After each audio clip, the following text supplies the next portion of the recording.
Why private equity talent is quietly fleeing to smaller firms, search funds, and holding companies. There is a quiet exodus happening inside private equity, not from the industry itself, but within it.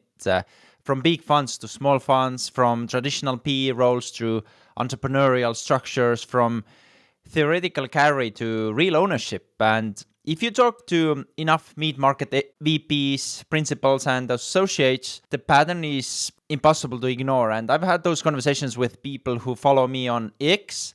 I reached out to some. Personally, I haven't worked for a private equity firm, but what I did, I reached out to people who do. Today, I want to break down why the golden handcuffs in private equity have lost their shine, why top talent is leaving, and why so many are turning towards search funds, independent sponsor models, roll ups, and holding companies instead. The myth of the golden handcuffs. There is a line in the Wall Street Journal article that summarizes the trend perfectly. Top talent is doing the math and realizing that a piece of a smaller fund that actually performs beats a theoretical windfall that may never materialize. For decades, carry was the glue that kept people locked into the PE ladder. You stayed for the promise, but here's the thing: the promise has weakened. Carry is strengthened further across larger teams. Funds are taking twice as long to return capital. Exits are unpredictable. And in many firms, you don't touch real carry until you're a partner, if ever. One VP interviewed in the article said he left because I was losing confidence that my carry would ever materialize.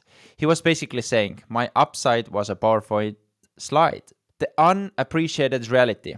P has become an operations job. There's a second reason people are leaving, and it's underappreciated outside of the industry. If you're mid level in private equity today, you are spending half your time managing portfolio companies bought at the top of the market. And that's not what most deal makers signed up for. Think about it: tougher interest rate environment, deals bought at the higher multiples, slower growth than underwriting assumed, management team struggling, more firefighting, less deal making. A lot of private equity professionals love the hunt, they love the deal, they love the game. But when you are spending every week on portco ops calls, replacing CFOs, renegotiating debt covenants, and pleading with lenders, that deal flow adrenaline is gone. As one person told me recently, I didn't join PE to be an operator, but that's the job now. And now there are some decisions people have made and why they stepped off the corporate private equity track. And one of the reasons some people personally stepped off was very simple. There was no concrete path to ownership. The salary was good, the bonus was good, but the upside was vapor. Gary felt like a story, not really like a plan. And when people look around their cycles, they realized they weren't the only one thinking this way. In fact, almost every conversation they had with their peers ended the same way. I can't hit my wealth targets inside this structure. I have to build it outside. And this wasn't a dramatic rebellion. It was more like a quiet recalculation because people are running the numbers on their real probability of maybe 2 to 3 million carry check. And for a lot of mid-market professionals, the math just doesn't work anymore. And the new reality: smaller firms offer better alignment. And here's where things get super interesting. People aren't leaving private equity because they dislike PE. They're leaving because smaller firms give immediate alignment. You can get carry on day one, meaningful points, not crumbs, and performance actually matters. Take like a 50 or a 100 million fund that really performs, that can be life changing. Or a 5 billion fund where you get 10 basis points of blended carry, not so much. You influence outcomes. Smaller firms give you direct control. You can shape decisions. You're not one of the 70 VPs buried under a hierarchy.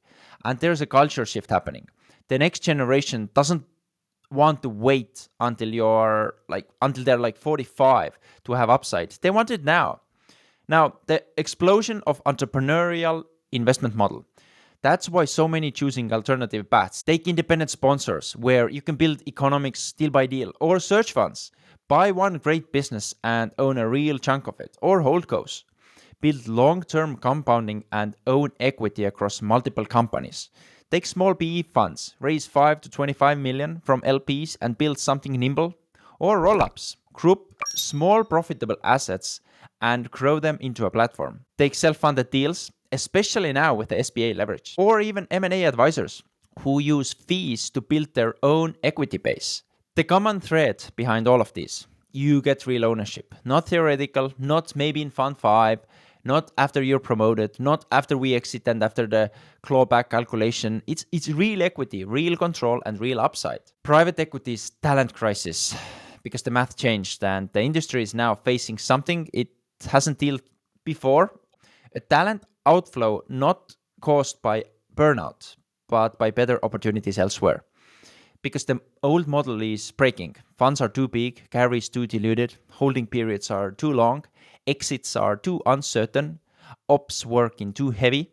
Young professionals want faster wealth creation.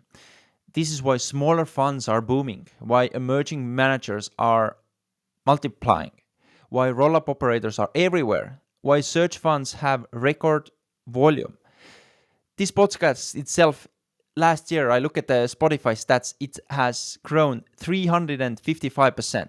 That's wild. But this year, I'm sure it's going to double or triple or 5x, because again, young professionals want faster wealth creation. That's why they come and listen to those podcasts, because there's so many people buying great businesses and they drastically change their lives. That's what they do. It's not easy. It's not simple, but it's doable. There are 150 plus episodes with people. So that's the power of it. And that's why, again, young professionals want faster wealth creation.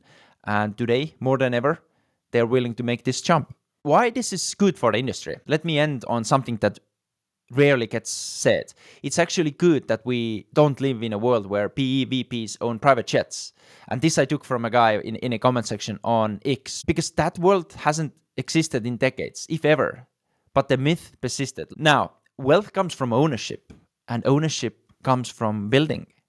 Building comes from taking risk, and risk is increasingly happening outside the mega funds. This is healthy. It democratizes entrepreneurship. It rewards talent instead of tenure. It pushes smart people toward creating real value, not spreadsheet value. The golden handcuffs aren't broken. They just don't shine anymore. And the final takeaway for you as well: if you want real upside, you need real ownership. And real ownership rarely sits inside a giant fund with 100 employees and a 10-year path to carry.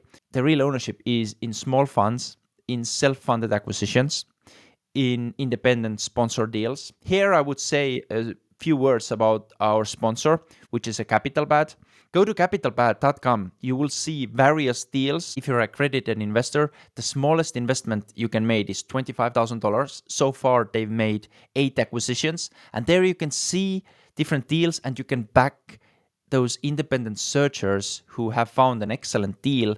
They just don't have access to investors, and CapitalPad is solving this. There are over 1,000 investors who have signed up, and they're the proud sponsor of this podcast. So again, capitalpad.com.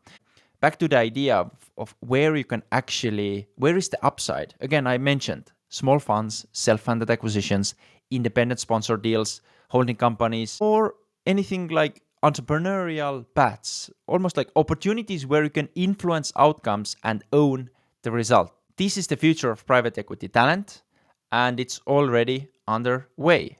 If you're first time in here, make sure you follow, make sure you subscribe. There are 150 episodes with people who buy businesses. They build portfolios of companies. We have had 3 CEOs and founders of public companies. They're all here. You can learn all those lessons. Again, thanks a lot for listening. Make sure you subscribe, and see you in the next episode. Bye-bye.